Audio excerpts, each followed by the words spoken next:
everybody, and welcome back to Exit Podcast. Today's special guest is Liat Arama. She's the co-founder and CEO at Keezy.ai. How are you, Liat? Welcome to the show. Hi, good morning. Thank you for having me. Of course, Thank we're you thrilled so to death to much. have you. Very interesting topic. I'm kind of excited to have this conversation, but before we get into what your current status is, do you want to give us like a brief breakdown of who you are, where you came from, how you got into this industry? Sure, gladly. So, without aging at all, I started my career a little over 20 years ago at Microsoft. My role there was partner account manager, and what I was doing is helping small businesses implement technology into their business, which was very interesting line of work because you get to hear, what are their pains, how can technology help them, how can you save them time, make them more efficient. Was fun times. Later in life, I've moved to Seattle, Washington, and at that point, I diverted myself into real estate investments. I opened my own little investment firm, if you will, and I started doing fix and flips, and later on multifamily fix and flips, and kind of like I had a 10-year journey, or 10-year journey. Jeez, it's been a long time in that space. At some point, we've opened a syndication group and started working with, other people's money so that we can grow faster and scale. Got to a point where we ran about $40 million worth of real estate through our fund. In the process, I've opened my own property management arm because I saw many problems in this industry and how it ran. And that was what brought me to start Keezy, which is essentially a new age AI first property management platform. Sorry about that. Yeah. No worries. Mm-hmm. So you've been all through the road, but you started out in software, and that's probably the entire time you're doing real estate, you're thinking, there's an easier way. Let's figure this out. And I'm assuming that's what you're doing now. Pretty much, yeah. Yeah. I literally started with running real estate with pen and paper, and then Excel spreadsheet. And I remember back in the days, my Excel spreadsheet was like, oh my gosh, this industry has never seen what you click a number here and it changes there, and all your assumption, and that's kind of how I got into this adventure. Yeah, no, I love that. Well, can you talk a little bit about how working at a place like Microsoft prepared you for a life of entrepreneurship? I know a lot of folks go into sort of those jobs with the Microsofts, the Facebooks, the Googles, and but that's like their career. That's where they're going. Mm-hmm. So here you are. You've gone separate ways from Microsoft, and you've started your own thing. So how did your time working for one of those big name tech players help influence you in starting Keezy? It's the fear of the golden cage that made me be an entrepreneur. It's very warm and fuzzy in Microsoft. You get paid well, everything is fine, you have your reviews, all is great, it's a fantastic job, a great career, but it's just putting all your baskets in one egg. You have one career, and if something goes sideways and you lose your career, you have nothing else left. So I started the real estate investing with the thought, me and my husband, I should say, with literally the fear of what happens if we lose this job. Because as great as and amazing as we are, it's a job, and the way we are looking at it, it is safer to have your own income streams versus just rely entirely on one W-2. So that was kind of like how we got into it. And then it's like a snowball. You roll into it, you fall in love with it, or get addicted to it, depending on the day you ask me. But that's kind of like how we found our way into that world. Okay. Can I ask a question regarding that? Lots of people that get into real estate read the Rich Dad, Poor Dad series. Is that what triggered it for you, or did you just happen into it naturally and then find out Yeah, about that book later? actually, my husband read it. I can't even tell you at what point of the journey he did. But what got us into real estate was at some point, we did a research of, okay, where's the money? who has most money in the United States and where are they putting it. And we found out that there is I don't remember the exact percentage, but significant, large amount of people with money have real estate investments. So we thought, okay, if it's good for them, it must be good for us. And then we ran our numbers and the number worked and, started small and rolled into bigger and bigger. Can you There talk is about? also, sorry, there is also coming from strategy and marketing and sales. At the end of the day, when you are in real estate, then your product is the land and they don't make any more land. Exactly. And that 100%. is really appealing. So can you talk about your first few properties? There's a learning curve involved in getting into it. Maybe some mistakes, things you could have done different. Those are usually where you learn the most out of. So Mm-hmm. Yeah, I got very lucky at the beginning of my journey, my husband and I. We started in the right time, which we didn't know it's the right time, but it was right after the last recession. So we were kind of like here, which ended up being a really good time to enter the market, but we didn't know that. We were just in the right space in mind when we did that. We've done a couple of projects in cheaper markets in Atlanta and in Memphis that were doing really well for us. And then one of our first projects, hands-on in Washington State, we bought in an auction. Literally, I don't know if you know how this works, but you go on the stairs of the hallway, boom, you lift your hand and you own a property. And what we got was a shed, literally a shed in Green Lake in Seattle. It's a fantastic neighborhood, but this was a shed. And when I went there the first time, there was a homeless living there that I had to evict. There was the thing was falling apart. My husband and I, our plan was to remodel and sell. There was no way to remodel this thing. We found ourselves building a new construction from scratch. More money than we planned to spend, more time than we spent to invest, a lot more stressed than we were planning to have. But we had no choice. We already owned the land. There was no refunds. You can't go back. It's not like going to Target, right? Like there's no refund. So we found ourselves doing that project. And we got lucky because we started here. By the time our construction was done, the market was here. And we ended up selling it for a really, really, really great price, made good profit on it. And that basically made us lose fear, which is a good thing and a bad thing, because after you have such a great success, you went through what you went through. It was very difficult, lots of mistake, of course. But when we were done, we were like, okay, this thing is working and there is even wiggle room for mistakes here, so bring us more. And then we did another one and another one. We've done single family houses that we bought in auction. I've done about over 20 of these before we realized that the season for that ends and it's time to change strategy. And then we've moved to multifamily, which in my opinion is the best real estate investment you can do. Yeah. So can we talk a little bit? You use the language project to talk about your property, and I wonder if that doesn't come from maybe your work experience too. Maybe this is how you compartmentalize these properties.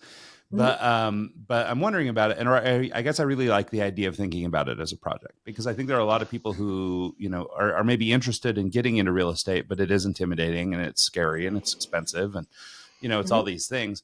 But I think when you think about it as a project, it gives you the opportunity to have sort of to start with the end in mind, so to speak. You know what the plan is for this property.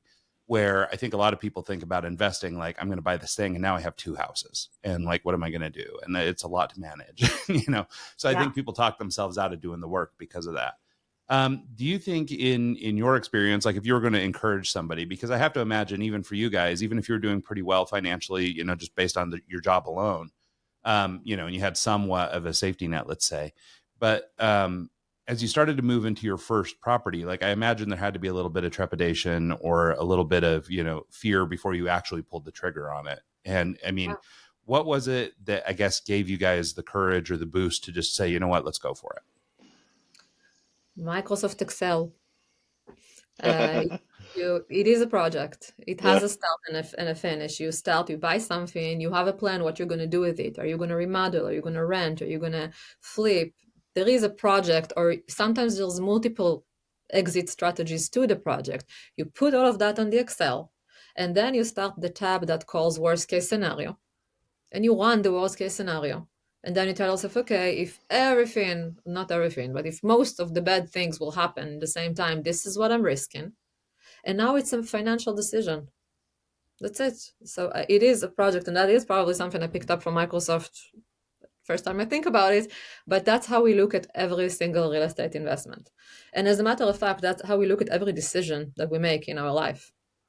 You know, I what's the think what I best like case, about that, the and I worst don't know what case. kind of work you did at Microsoft, but like, I Mhm. mean, but somebody who's project minded or project oriented, like when you go into a property like this, it helps, I guess, strip away the emotion that I think a lot of people have, especially, let's say a small family or something that doesn't have a ton of money, but they're trying to grab a new property or they want to get into the real estate game. And so they're taking a risk.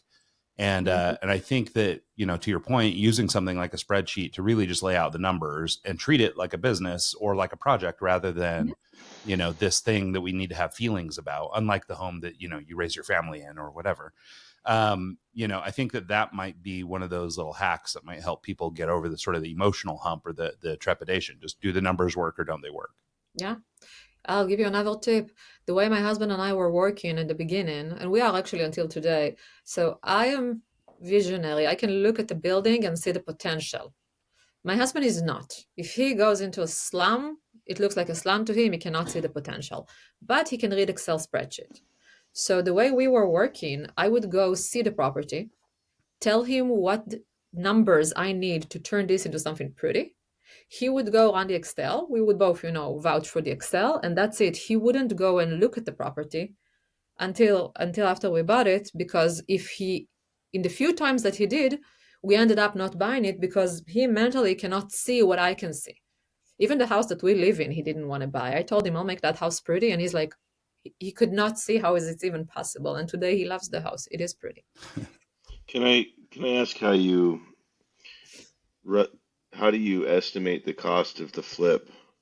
Because that could be, it could be cheap, or you could tear a wall apart and find mold in the walls and have a major problem.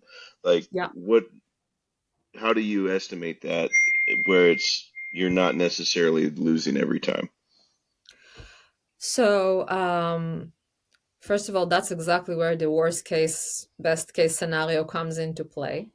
Um, you make a list of what you know for sure you'll have to do. You decide on the level you want to go. There's, A, B, C, D levels of finishes that you want, depending on the product that you're preparing. And then there is the if thens of the unknown. Now, an inspection, if you have the chance to do an inspection before you buy, that takes away a lot of the unknowns, right? Because if you know the age of the plumbing system and the electric system, you can guesstimate the cost a little bit better. But then you always have that contingency line that includes all the things you hope you're not going to have to deal with, but you might. And you just put that in there. And the numbers should be good even if you hit your contingencies. Of course, you don't want to, but that should be part of your business plan. And as long as it's there and the deal still makes sense, it's fine. Sometimes you build a couple of paths. We've had buildings that when we were done with them, we couldn't sell them because we spent too much money. We needed to hold them for a few years and get some money back in cash flow before we can sell them. Otherwise, it wouldn't make sense. That's what I call plan B. Sometimes you need a plan B.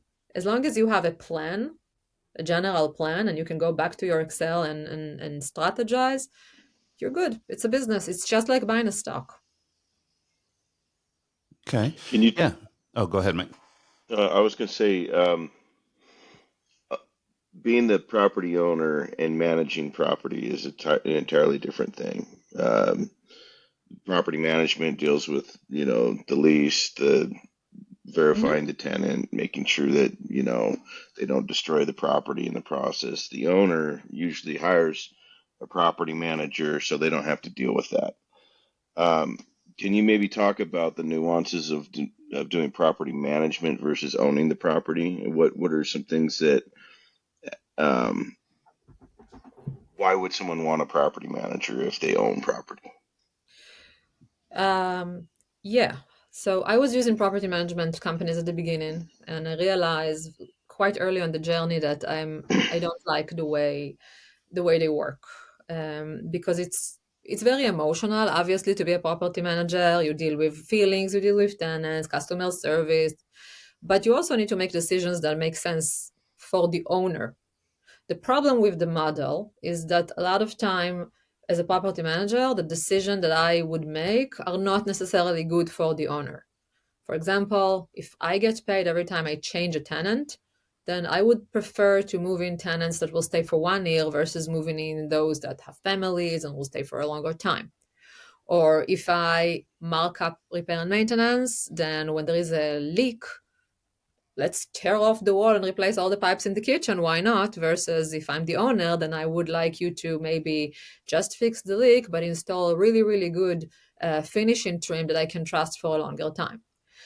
And that kind of like brought me really early on to the decision not to use property management, but to be my own property management, because I wanted to keep the control and the quality and the ability to make all those day-to-day decisions that ends up being the difference between cash flow and not cash flow. Simple as that. Very quickly, our portfolio improved by much when we moved to self-manage. We are giving customer service to our tenants at a very high level. I don't care if this is affordable housing or luxury building, they're getting good service because we want them to stay longer, because replacing them is expensive. We are very smart and efficient with our repair and maintenance. We're doing a lot to provide good housing on a budget. And I thought regular property management are just the way they are built, they cannot give me that service. So that's a big statement. It's changing a little bit now. My main goal with Keezy is to change that, but I do think that it's not a passive income to own real estate. If you're looking for Yeah, passive income, that's not passive. Yeah, no, that's an interesting take on it too, because I think a lot of people do look at real estate as something passive for the very reason that Mike just brought up, which is they just hire a property manager and kind of set it and forget it. Mm-hmm. In your experience of investing, you mentioned at the top that you had invested in a couple properties back east, so in Atlanta and other cities out in the eastern U.S. How did you manage those, or as you've gone to a self-managed plan, have you moved away from buying property so far away? Yeah, this is a great example. When I had a property manager, I started with property management. What do I know about running properties in Texas and in Tennessee, in Memphis as well? We had real estate. There was almost no cash flow, and it was way off what our Excel spreadsheet told us. So these were the first property managers that we filed. We simply filed them, got in touch with the tenants, told them, hey, we're running the properties from now on.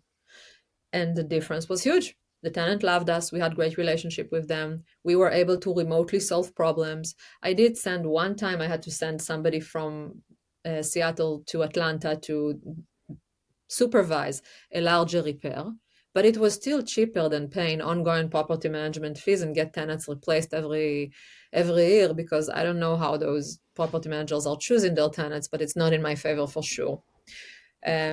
I ran those properties on my own for, I believe, maybe 2 years, and then I also sold them with a realtor, of course, but remotely. And that was just fine. So Do you that was a think is big that proof of concept for me. Do you think there's a good strategy in doing that? So, for example, you're in Seattle, so it's a pretty expensive market. You obviously bought in those other places because the markets were a little lower. And like I know people here that do something similar. They buy like in Cleveland, Ohio, or they buy in Mhm. other cities like this where the cost is low. Do you think there's still a sound strategy to doing that? Basically being able to buy at a lower market, but self-managing it to try and keep a control of the I costs. think it's possible. It's not easy, it's work. So it depends on where you are in life. Um, I stopped using property management when I left my Microsoft job. So I could afford, I had the time to spend on the remote management. If you're still working full time and you're buying real estate, maybe you want to pay that fee, that hefty fee, just to be completely hands on, and that's fine too. But I think in any case, you have to read the reports. You have to understand what you were built on, and you have to babysit those companies. Otherwise, they just, they run loose. Not all of them. Some are doing a great job, but you got to be on top of it. It's not a set it and forget it type of deal. It's a couple of thousands of dollars of a house. There's lots of repair and maintenance. There's people involved. There's liability involved. And from my experience, again, the one thing that it's not is passive. So you developed a software platform that kind of handles the day-to-day stuff. Mhm. I'm sure that handles your billing. Does it handle like background checks and verifying the tenants? Tell us a little bit about the software you run. Yeah. Well, first of all, we like to call it service as a software and not software as a service. Because Okay, what that's we really backwards. do, yeah, what we really do is we can do all or nothing or whatever in between you want us to do. So the way Keezy works is we have something that's called key holders, which are individuals that are driving around town and they have access to your property. They have keys or access instructions, and they have key boxes, and they have printers in their car, and whatever you might need to own a property. And when you decide you want us to do something for you, you just click a few buttons and off we go to work for you. We can run everything or nothing or anything in between. So you pay us a monthly subscription, a very, very cheap monthly subscription to be at your service. And you can consider us your landlord concierge. Some landlords say, we're hands off, do everything and bill me. And then we bill them when we go to work. Others say, I want to know everything that's going on and I'll decide who will handle what. And that's fine too. Complete modular, complete up to you how you want to use our services. We're just like your lovely secretary, available whenever you want us. Interesting. How does that work in? I could see that working in a market like Seattle, where Mhm. you have people already kind of there, but like say you're in some tiny city in Idaho, uh, are you gonna be able to facilitate that? So right now we are only locally we're in Washington State, Pierce, King, Snohomish County, and two more counties we just got into is Thurston, and I can't remember the last one. But we are expanding, so we will be available in more states in the United States, hopefully in the near future. But yeah, it requires some operation, so requires certain amount of gig employees basically that are just they have other things that they do, but they are trained to do our work as well. There is a training that we call them key holders. We have a training system for them. It's not just random people from the street. They know how to handle day-to-day problem in property management. Some of them has a broker's license because for some of the work you actually need to have a license. So yeah, right now we are in Washington State, but the idea is to basically become the Zillow of property management, if you will. Just click a I button, get we'll that. solve the problem. Yeah. Yeah. So you obviously having done property management in that market before, you have a list of vendors that you use for your own work. Mhm. Are you pulling from that list to help build your business as well? So that network is kind of you're just expanding out and Yeah. yeah. Obviously, it was very easy for me to start Keezy in Washington State because I already have a large portfolio here, so I had a good base to start with. But when a landlord joins Keezy, one of the things we do is we do an onboarding call where we um, ask the landlord all the service preference questions. A lot of the landlords, they have their own vendors. So our system is built in a way where if you want me to send your plumber, I'll send your plumber. You have an electrician, I'll send your electrician. You don't, I'll send someone else. There is basically, think about it as like this huge system of if then that's fully automatic. And we sit down with you one time and we define your if and then. And from that moment on, you get service based on what you told us. If you want to change something, just gotta let us know and we'll change it. It is customizable to an extent of anything between Monday to Fridays. I want you to let me know and I'll decide. And in the weekends, just roll with it. I don't want to be involved. You can put us on vacation mode. You can really customize it any way you want. So we really give the landlord the full spectrum of services to choose how they want to roll with us. Okay. Well, let's talk a little bit then just about that journey, so to speak, right? So you've Mhm. as you've been moving along, obviously your real estate investing has gotten more sophisticated and better over time. You decide to pivot into trying to solve these property management problems by developing a piece of software. Had you ever developed software before? Like, what does this process feel like for you guys in terms of making the decision to proceed with the software Mhm. tool? And then what sort of hurdles have you encountered, at least just in building to this stage?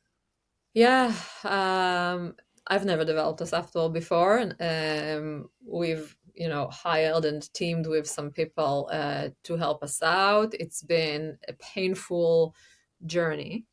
In the halfway through the journey, I would say AI got exploded and also changed a little bit of how we do things. So we started with developing our own app, spent a lot of time and effort on that, and then we said, actually, we don't need that. We just need the connectors. We just need the AI bots. We just need the if and then in the background. So that's what we're doing today. Basically, we tell landlords whatever property management software you use is fine by us. We just come in the back and plug our people into whatever you want. So that's, different, unique type of model. Takes time to explain and maybe a little bit of time to implement. But at the end of the day, when a client calls us for support or calls or chats, or there's many ways to get to Keezy, when your tenant calls us, we immediately see everything we need to see about your property, your preference of service, and then we're able to provide a service based on your requirements. A lot of AI. We actually, an AI bot answers the phone when you call Keezy, and that bot knows immediately who you are, where you're calling from. Is it on septic? Is it on sewer? Is the landlord local? Is the landlord out of town? What's the maximum that I can spend without permission? All of these things in the system. And that's how we roll. And we connect to we offer our own property management tools for the smaller landlords. For the larger landlords, we'll just plug ourselves in like a puzzle. We'll just plug our parts into whatever you have. So Okay. it's a very revolutionary 2025 new age, because you don't need any more software, if you ask me. The softwares are there, the tools exist. It's more of putting them together and use the AI to make the decisions of when do I go to this software, where do I go to that software, what's a work order, what's not a work order, when should I add in a plumber, where should I add in an electrician. So that's the thing we are handling, those types of things. And it's very, very robotic, automatic, and mind-blowing to see the things we've achieved here with AI in the last year. Yeah. So as a project manager, then how does that project go? Like, I mean, did you just show up to your team with a list of, these are the features or these are the pain points I've encountered over the years. How do we solve them? I mean, working in AI specifically, I mean, it's pretty cutting Mhm. edge for a lot of people and probably still kind of hard to find good support. I mean, you've got people who are experts, but they're probably not everywhere just yet. Yeah. And so what would you say have been maybe the biggest struggles or maybe even surprises in terms of, maybe something was easier than you thought it would be because of AI technologies, or, maybe more difficult to get done because it was hard to find the expertise? Well, first of all, I'm very surprised with myself, but I taught myself AI and coding at the highest levels. I spent a lot of time training myself because it's hard to find good people and nobody understands. Sometimes you get answer you're not sure. I felt like I'm not able to do a deep dive discussion with tech people, so I actually spent a lot of time training myself. I think I brought myself to a pretty good level. I still say the CTO of the company is ChatGPT, but I hired him. So that's kind of like the first thing. The second thing I think this is the key to starting a business in today's world is the flowchart. Just sit with your team and draw the day-to-day process of your work, and then start thinking about where do I have humans in the process. Sometimes you need humans. There's things that you will forever need humans for, but where there's a human and I can eliminate the human or save the human time or move the human to a different area where it's needed most. So my team knows that my favorite is those big diagrams. We have this huge whiteboard, and every few weeks we sit down, we draw our processes, and we see, okay, this we can automate, this we can add, this is still manual, this needs to change. And then slowly we add automations into our workflows. At the same time, we have a couple of AI brains that we're training that basically every day and every new experience makes them smarter. So, in my current day job, I feel this pain point very greatly. They have antiquated systems that one department sends out a list of orders that need to be handled, and then each department has to create another list, like an order sheet for their staff to do, and it, every time I'm sitting here for 10 hours a week entering data into an Excel spreadsheet, I'm thinking in the back of my head, this data has already been entered once. Why are we entering it a second time and creating? It's like the error prone portion of this is the person entering the data the second time or the third time, and it takes two or three people looking it over to make sure the schedule's right and the equipment's set Mhm. into the right department. And every time I see this, I think there's a better way. And I like it's harsh to say that you want to eliminate the human part of it, but the human part of it is the part that's prone to error. And I like that you said that. I also feel for the small guy and the jobs that are lost, but at the same time, it is what it is. You know what I mean? I get that 100%. But there's So there's new jobs that are developing. So there will be yeah, jobs that are lost, but there's also new job opportunities that are coming out from this. So the way I see it, in property management, you will never be able to take away the key holder, right? Like somebody will yeah, have to drive around, open the door, meet the tenant, do the inspection, um, things like that. We can do more of that. If we do more of that, we'll have happier tenants because the yeah, tenants don't care who puts the data in the system. You're not helping anyone. But if you're showing up and you can see that the tenant needs help with something, or there is a problem that's unsolved, or you're inspecting the building more often, you'll get happier tenants. Happier tenants stay longer. You'll make more money. They'll be more happy. And you can pay your employees better. 100%. And So it, me as the person that's entering the data for the third time isn't pulling his hair out, wondering why you're doing that. I would much rather be working on another project. yeah, So exactly. like, yeah, Exactly. And by the way, there is also, so I always say, like the data mining part, AI can save so much time on data. We're already doing this in so many ways, it's mind blowing. But you still need a human at the end of the day to read all this data and make smart decisions based on the data.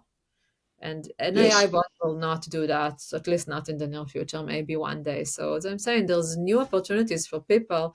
I definitely think people need to be on top of it and learn and be creative and think about these new opportunities because this is happening. The world is changing and we just, gotta live with it. Yeah, no, I love that. So let's talk a little bit more about just sort of the Keezy journey in terms of like your business experience and, as, the CEO of the company. You know, you've done a lot of things. It's kind of interesting listening to you kind of go through your career, having moved from sort of corporate job where you're working at, major corporation that's got lots of systems in place and all that kind of stuff. You start moving out into real estate and you start to develop, your way of doing business and understanding how things work and all that kind of stuff. And now you've grown. And I do want to talk more about multifamily or multi-tenant properties. But now you've moved into like this realm of entrepreneurship where you've actually spun up a business and I guess you've done some versions of this before with your Hmm. organization for property investment and stuff like that. So you've done a few things like this, but not being from the software space specifically in terms of being somebody who owns the platform, and then also in trying to manage that company, how do you start to prepare for, or like you've got to come up with a strategy for growing this company and developing it. And I imagine you're going to say Excel spreadsheets, but how do you, actually start putting together the strategy? I think for a lot of young entrepreneurs or people who are maybe just getting started, they're not clear on what it is they want to do, or they have an idea for hey, man, it'd be better if we could do X.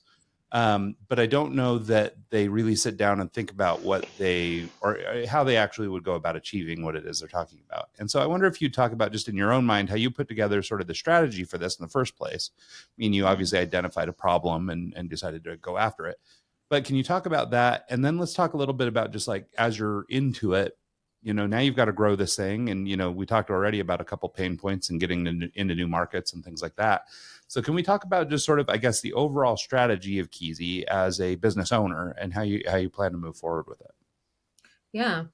So I was nurturing Keezy in my mind for a couple of years before I launched it. And what I did with my own property management is I started collecting data on how much time we are spending on property management tasks versus how much doors we run.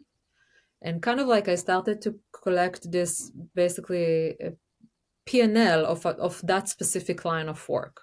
And I also started looking into buying property management companies that already exist, which exposed me to the P&L of existing property management firms.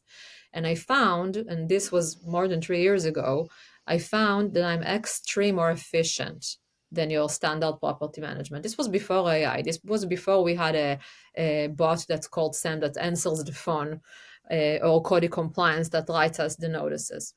Already 3 years ago, just because I was using technology and automation and I was hyper efficient anywhere I could, I was basically operating with one full-time employee on $150. Well, not one full-time, one part-time employee on $150, where I know that a standard property management firm would hire a full-time for 75.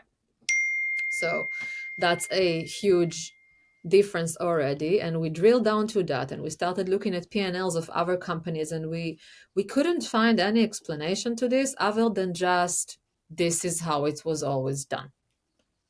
Kind of like if you think about insurance agents and travel agents, they exist, you pay them commission, but today you can go on Expedia and book your whole trip in a minute, or you can go online and buy insurance in 2 clicks. Why do we have those companies in the middle? Now, we definitely need property managers. Not everyone are available to go and run properties on their own, and that's fine. But something in the business model didn't make sense to me. So then I started to break it down to the hour and the job that we do. And I realized that if I create a menu of everything that the property management is doing, and I'll just sell the services a la carte, I will be saving a lot of money to landlords. And I'm still earning, because guess what? When I go to work, I get paid. And when I don't go to work, I don't. And that's fine. And I don't have expectation to get paid when I don't go to work. So that's kind of like how we started, and we've built a pro forma to this thing. And then we saw, like, when we did our evaluation, that at about $1,000, if we run $1,000 on those, this gives us enough wiggle room to have enough people to be very available, to offer 24/7 coverage, and to offer people basically everything they need at an incredibly affordable rate, probably doing an as good, if not better, job than a standard property management, and just roll with it. So when we said, okay, let's run a pilot, I also am surrounded with friends that follow my work for years and been begging me to run their properties for them. So we started the pilot, and we got $100 under management in less than 3 months. Oh, wow.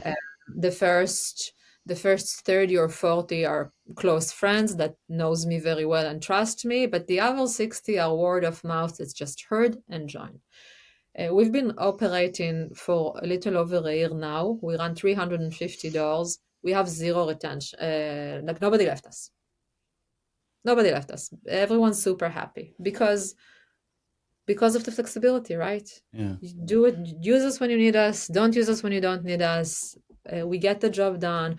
Where I claim we're doing a better job than a full-fledged property management.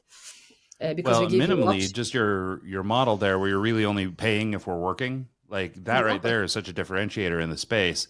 And so it's funny talking about, exactly what you said, which is just sort of legacy companies just doing things the way they've always been done. And your approach, I think, especially for people with maybe a small portfolio, if you only have a handful of properties and you're losing all of your profit to your current, property manager, something like this, it seems like, would be really appealing. Yeah. And we started with smaller ones. Obviously, if you have a single family home, it's a no-brainer. We run homes here that are rented for $6,000-$7,000 a month.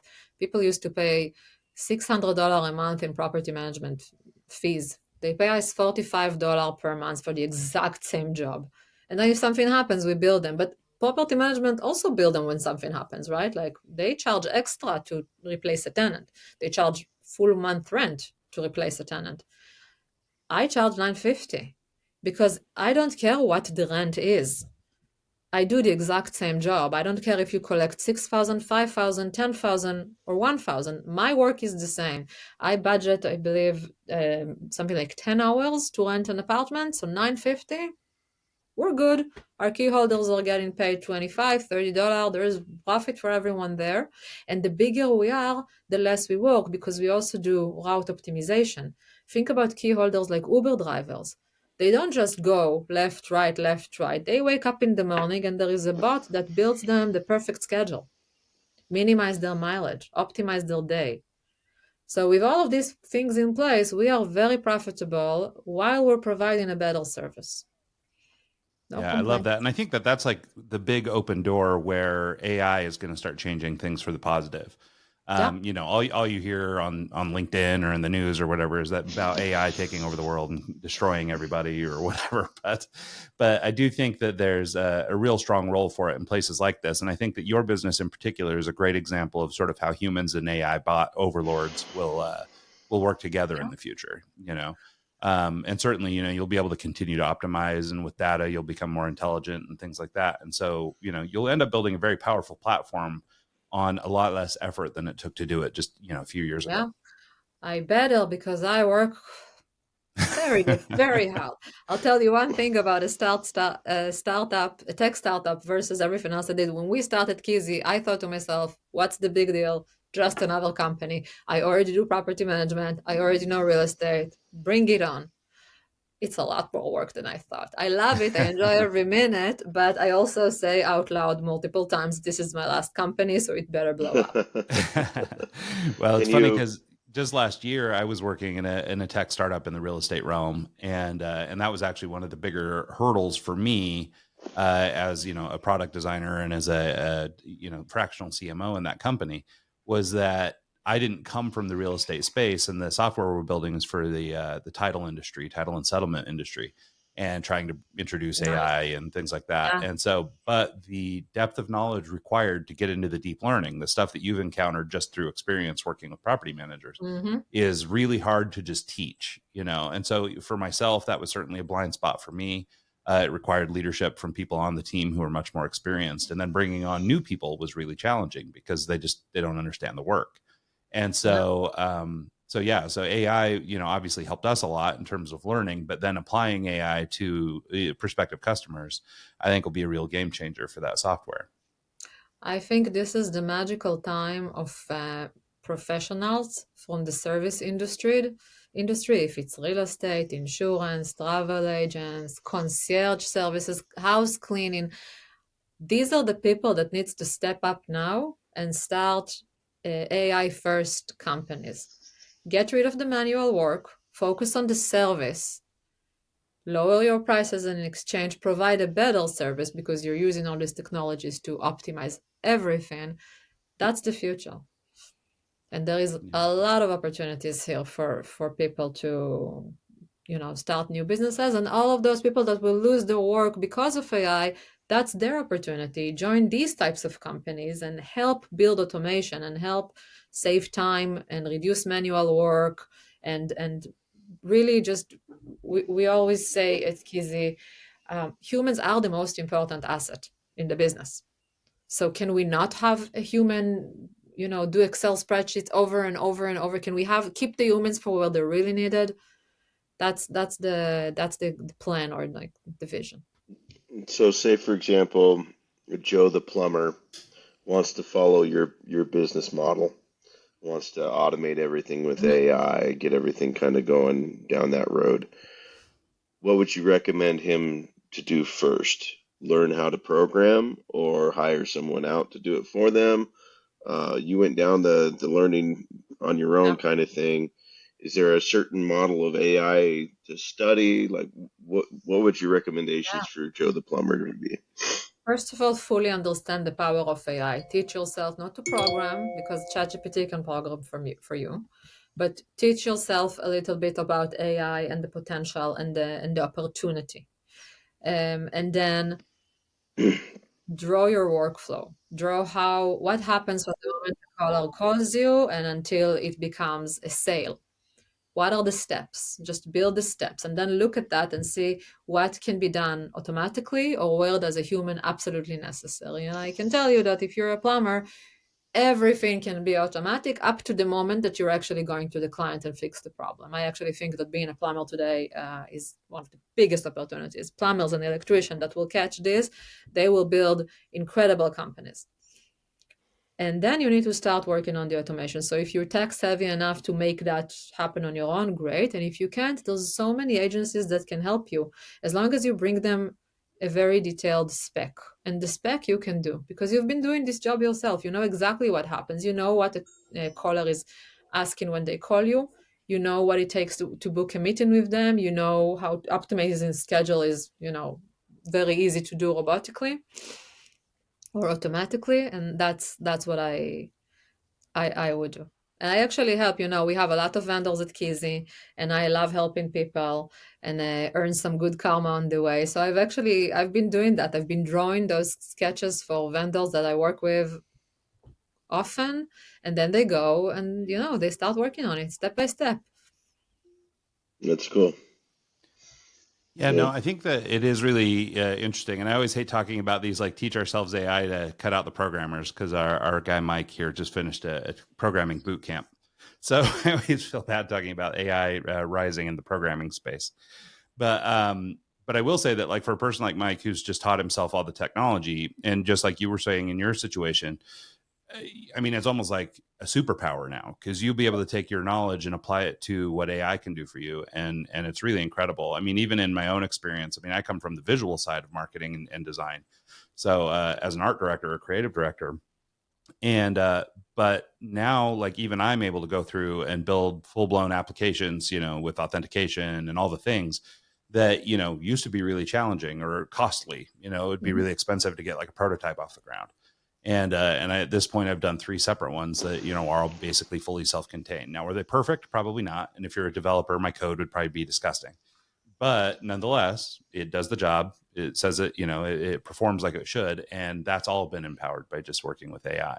So it is pretty incredible how that stuff works. So to just kind of keep your journey going a little bit, or maybe talk about sort of what's next for Keezy.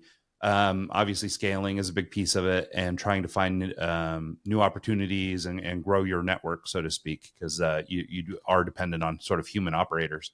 What does that look like for you? I mean, obviously the model in your local area worked, and it seems that you're following the trajectory that a lot of startups do, which is friends and family, and then sort of expand from there, and hopefully by referral, and you get sort of the lowest hanging fruit first.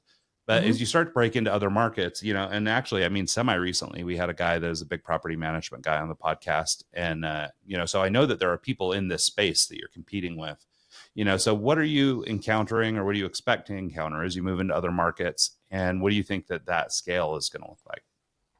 Yeah, so we've just had our first roadshow in Texas, which was really successful. We also we have a couple of very, very exciting opportunity in Washington State that are final stages, so can't talk about them yet, but they will take us to the next level in Washington. I am not targeting clients of property managers. I am right now focusing on self-managed landlords. And there are a lot. Like in Texas, we're talking to a couple of groups that has thousands, and they have an in-house property management solution. And to them, what we do is we say, we are a puzzle. We can just answer the phone and dispatch for you. We can just write notices for you. We can take whatever you don't like to do, or whatever your team is messing up the most, and we can take that off your hand, have your team focus on things that you want them to fix. And we've been having really interesting conversation with the larger operators. A lot of them has pain in leasing. And when we deep dive into that, then the pain is leasing is because their team doesn't spend enough time on showing apartments. Why? Because they're busy writing notices and answering maintenance calls. So just take our answering service bot, let us take care of that, and shuffle your people into where you have a different pain, for example. So this was a very interesting tour. I just got back. That was last week, and I think we are going to get some interesting opportunities from that. Have a feeling I'll be back in Texas soon. I'm excited. Also, my son asked for a cowboy hat, and I didn't pick it up, so I got to go back. Um, and so that's kind of like our next big step is to get into the larger landlords and to completely modular our product and sell it in pieces.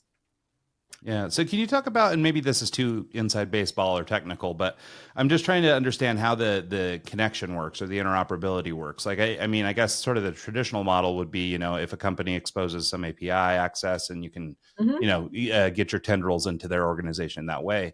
Is that how you're approaching it with AI, or is there some blind spot I have to AI that's actually, doing some of that work on its own? I mean, I've used agentic AIs to log in and connect to websites without using API. So I'm just curious how you guys are doing it on your end to, I guess, Yeah. offer the flexibility that you're talking about, where you can actually Yeah, connect to anyone's it platform. is APIs at this point, and we do have some coding, and we have some coding people in the background. We are they are the last one to leave. Let's put it this way. So we have different product. For example, we have a bot. His name is Cody Compliance, and it's trained on Washington state rules and regulation to the highest level of accuracy. It can write notices, it can answer legal question, and obviously it gets better as time progresses.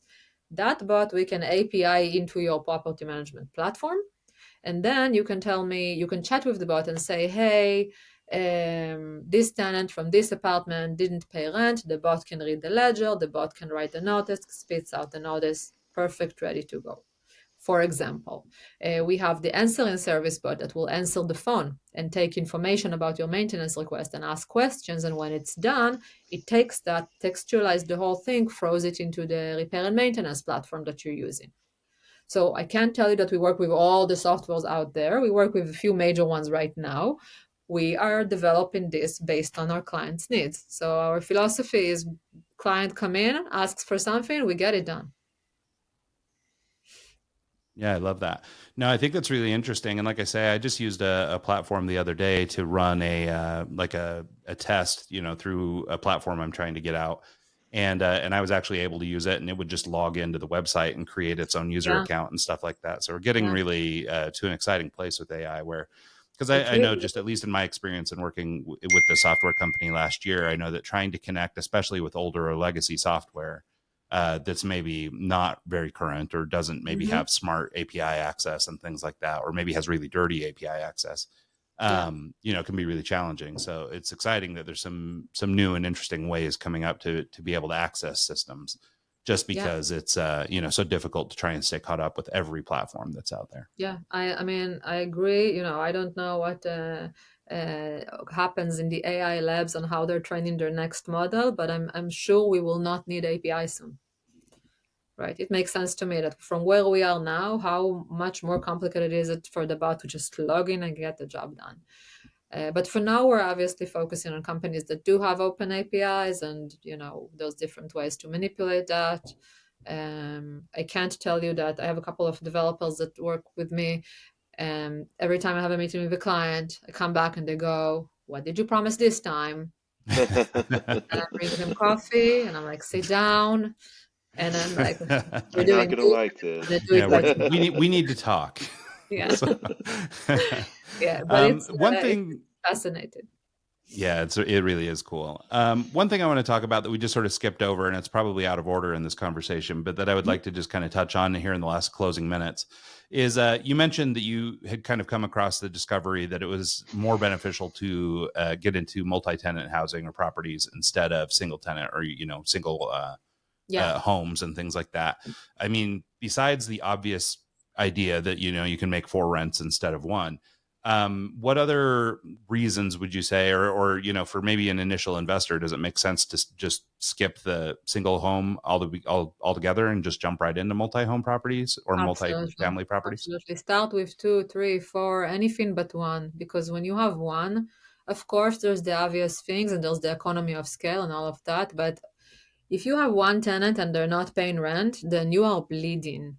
If it's a duplex and 1 tenant is not paying rent, then you're still okay. If it's a fourplex, you're even better. So it feels scarier, but it's actually safer. It's kind of like with the W-2 job, right? Like if you have one job, you lose it, you lost it, there's no income. But if you have a fourplex, then you kind of like you have 4 income streams. And the chances that all 4 won't pay at the same time are less. So, and non-payment of rent and eviction is part of the game, unfortunately. And I have a few single-family house that I kept from earlier journey, and I can tell you that no matter how big we are and how much cash flow we have, when a tenant in a single-family homes tell me they're moving out, I'm not calm, because now I have this expensive vacancy and no one is paying for it. Much different when it's a larger complex. You don't even care. You don't know the tenant. So it's the economy of scale, but it's also the, I always say I'm an anxiety-driven person. Everything that I have is because I'm scared that I will not have anything. And it's a good trade if you control it. It's a good trade because sometimes your fear are making you make decisions that are actually not smart.